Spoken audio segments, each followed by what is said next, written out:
So I'm currently on the boat in San Diego. I haven't made a video in a while because I've just been honestly relaxing. It's been so nice. We had a bunch of storms come through last week. Like, it rained for a week straight, and today is the first day that the sun is out, so I'm going to go into town and show you what my day is like living on a boat in San Diego.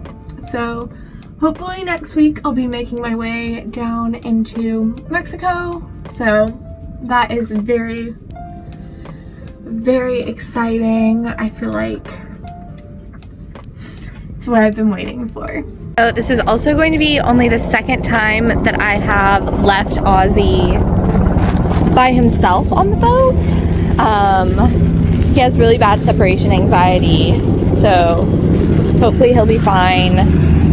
He was okay last time, but we'll see.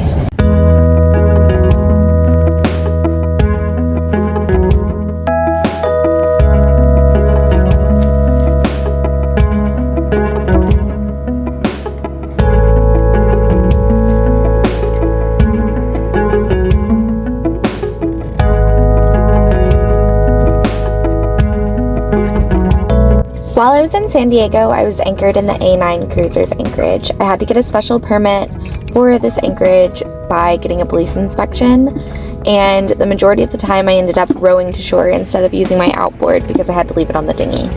This put me really close to Little Italy, which is a really cool neighborhood with a ton of great restaurants like this place, Morning Glory, that I ate like 3 times. It was so good.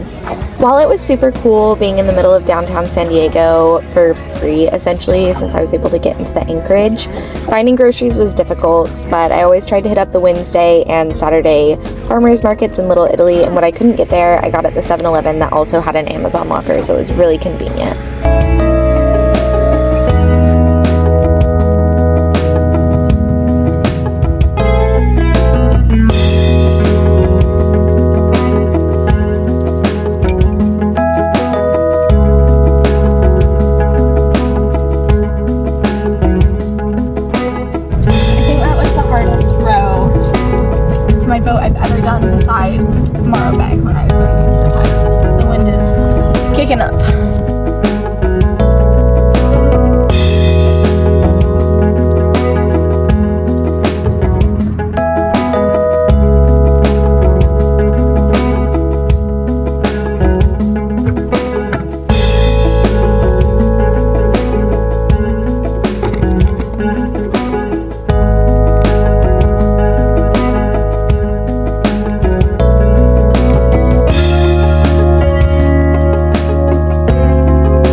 Do you want a treat?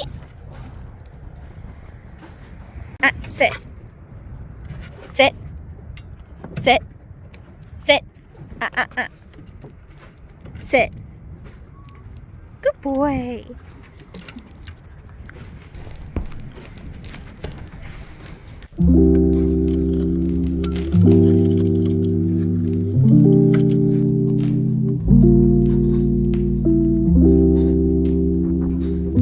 Okay, so I just got back from the market and I wanted to show you what all I got. I'm trying to see if I can get this set up. There we go. So I have one little thing that I splurged on. I did an Instagram post that had a full cost breakdown for my month of January and how much I spent living on the boat. If you're interested in that, go check it out. I had been grocery shopping at Trader Joe's, but it is a long walk from here, and I'm on a budget, so I'm trying not to take Ubers as much as possible. But the market is like a way more reasonable walk, and I always like to support local if I can. That being said, it is more expensive, so it probably ends up evening out. So First things first, I'll show you my exciting splurge item. I got a salt cellar made of olive wood. The lady at this booth was really nice. It like magnets closed. I had like a twist salt and pepper shaker, but because of how humid it's been in the boat, it just like won't come out. It's even like rusted the bottom. So now I'll keep my salt in here, and then it works fine for the pepper. So I'll keep using my grinder for the pepper. So that was my expensive purchase. I'll put, like I said, all of the prices for everything up here. So if you're planning on coming to San Diego or shopping at the market, you'll have an idea of about how much it costs. A common misconception in sailing is that it has to be super expensive. That is not true. I got a bottle of red from one of the local Italian markets in Little Italy, so I have that. So I can go in my wine holder. I have chocolate. This chocolate, the booth was really cool. They had samplers from different countries. This one is from Peru. I really liked it. It's a little bit more bitter and dry than the other ones. I got a loaf of rosemary sourdough, which I thought about just baking my own bread this time, but my oven situation is like not the best. I have some kale, and then moving on to more of my cold items, I got a bunch of carrots. I bought, I think, 6 potatoes, and then 3 oranges, and a small block of, it's like a fourth of a pound, I think, of white sharp cheddar. There's like a local French cheese maker, and the cheddar was the most affordable. Milk, which I had to get at 7-Eleven because none of the booths had milk. I've gotten into the habit of having hot chocolate every night, so I might make some of that tonight and show you guys. I got 1 pound of 25% fat ground beef.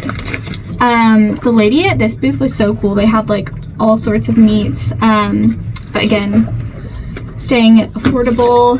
Usually if I go to a grocery store, I'll buy sausage, but the beef made more sense this time.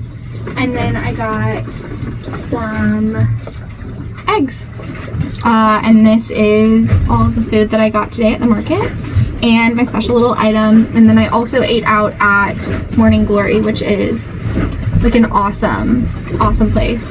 This was the 3rd time that I ate there, and like if you come to San Diego, go have brunch. It's by far the best breakfast food I've ever had in my whole life, and I'm a Waffle House girly, so definitely check it out. It's really good. So I guess now is time to put it all away.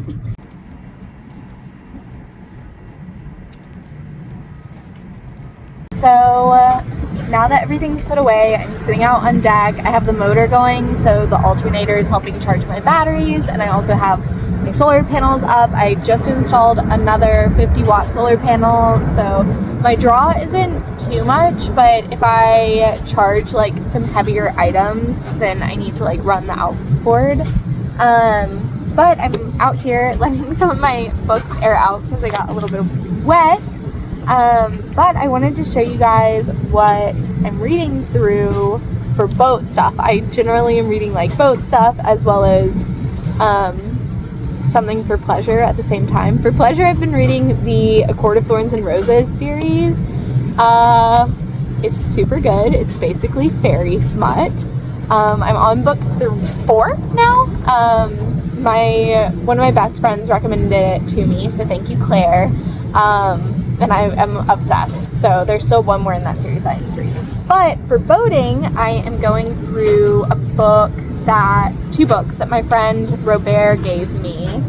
to help with my sailing. We have the Charlie's charts for the west coast of Mexico, including Baja, and then I also have a Mexico boating guide.